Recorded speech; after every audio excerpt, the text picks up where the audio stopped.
Hello and welcome. This is rooflemonger, my friends. Today we're going to be talking some Street Fighter 6 stats.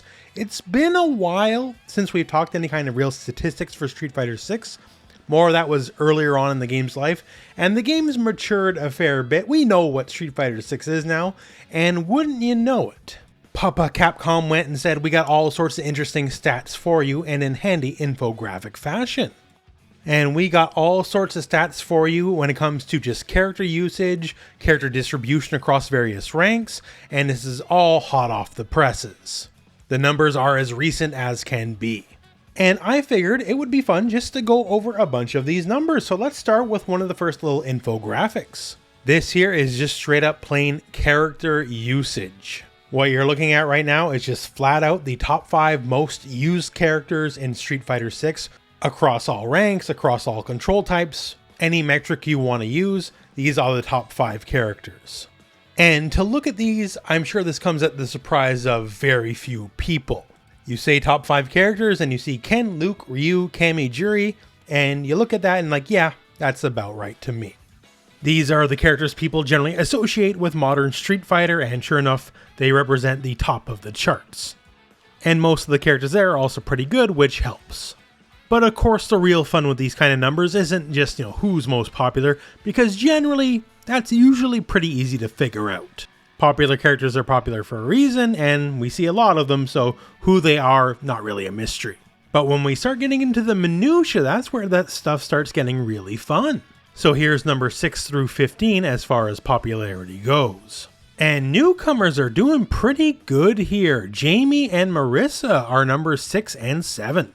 And can't keep an old boy down, Zangief remains ultra popular despite his tier status. This held true in Street Fighter V as well, where arguably he was even much worse than he is right now. People like Zangief. The numbers keep pouring this fact out game over game. Spots 9 through 11, DJ, JP, Chun-Li, all popular picks, as you can see, and I'm sure the relative tier status, tier power certainly helps a little bit. You could argue a little surprising Chun-Li is lower down on the list, but then again, she is certainly one of the more technical characters in the game, so despite popularity, she's not quite as easy to pick up and play like Ken or Cammy. Difficulty, perceived correctly or not, can scare people off. And 12 through 15, we have Manon, Guile, Kimberly, and Aki. Manon, not doing bad, considering she's a newcomer and in the grouping that people would consider the worst characters in the game. That's a hard hat to wear. So of those characters, she's kind of doing the best. The other ones we'll see further down the list.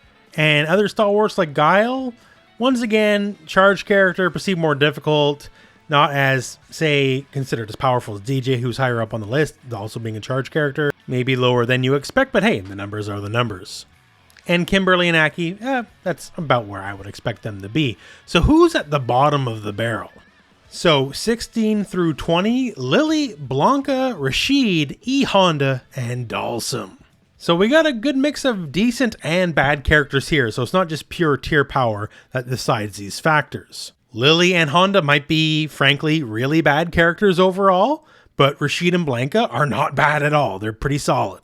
So obviously there's some factors in play, and for Rashid, it's not just necessarily that he's DLC, because Aki is higher up on the list than he is, and she's newer than him, so less time to be established. Now, say for Dalsum, that's kind of an easy solve, because Dalsum's Dalsum.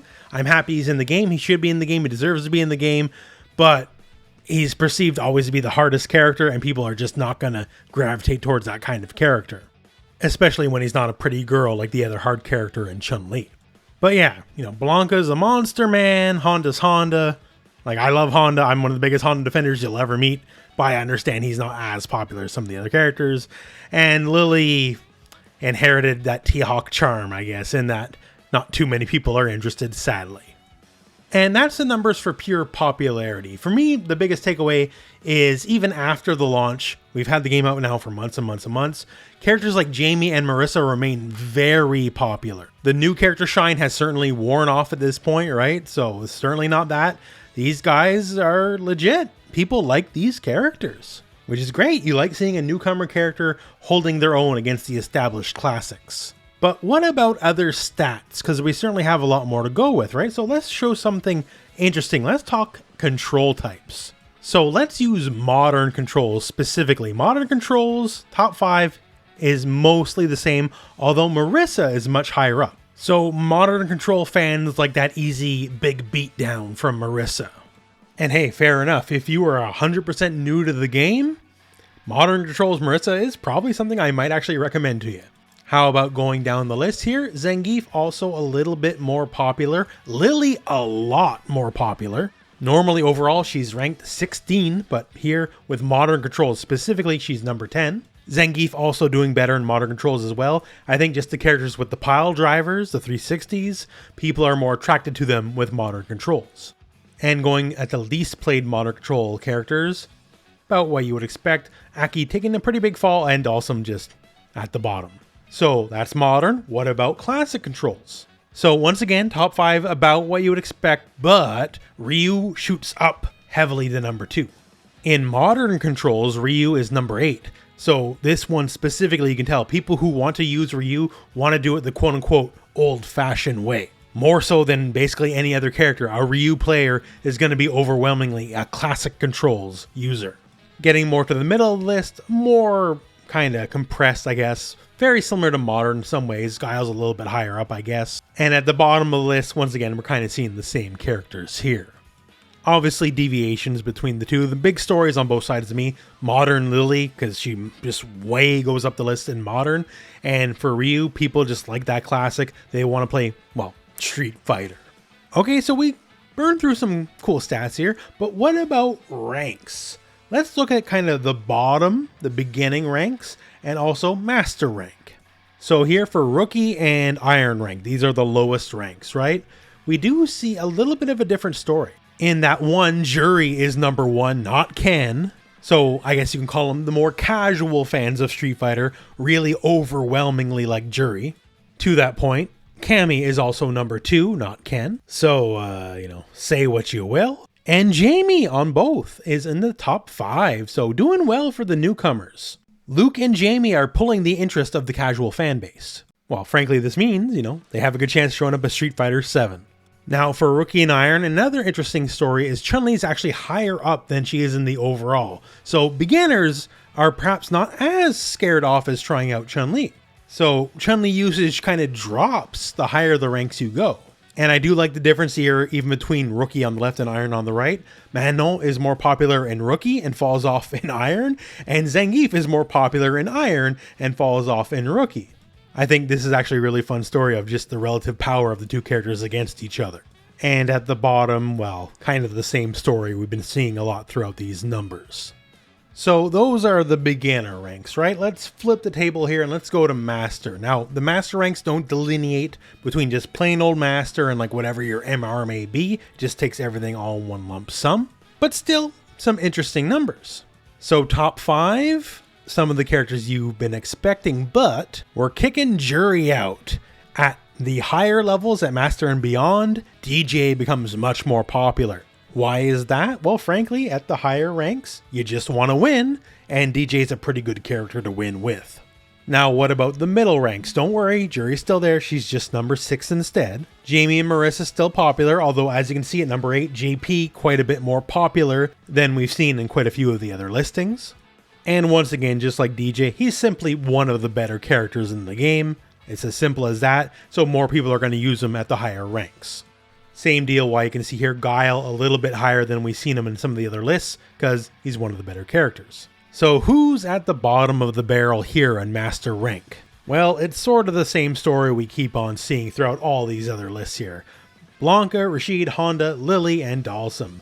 Honda and Lily, bad, sure. The rest, no, they're all right. But they seem to be afflicted with a status that doesn't really matter what tier you are. People, at the moment anyways, just are not interested. So it's a good story to show here in Master Rank. Can tiers affect character popularity at the highest ranks? Yes, absolutely. We can see simply some of the stronger characters are just used more overall in comparison of other levels of play and just overall use as Street Fighter 6 as a whole. But it's not always the whole story. Like, I don't think many people are going to argue against the fact that I would say Guile is a better character than Manon. But Manon barely edges them out in character use in Master. So while tiers certainly help, they don't always tell the whole story, at least when it comes to just general popularity and character use. And that's some of the stats and some of the numbers. And once again here, it's been a while since I last looked at the numbers specifically for Street Fighter 6. Last time I did, the game was much newer. Now that things have matured, things have aged out, we sort of know what the game is, who's good, who's bad, who's popular, who's not, as you can see by the numbers, right? It's fun to see these numbers just play out. So a good snapshot in time just to see how things currently are. Capcom Cup not too far away, and after that, the doors open to Season 2, whenever that may be, and of course Season 2 with changes, everything's subject to change. One nerf or one buff can wildly change the character usages for sure. But for now, that's the numbers, that's the stats. Hope you had fun with the video, and well, that is the video. So thank you very much for watching. Hope this video has found you well, and go out and play some Street Fighter.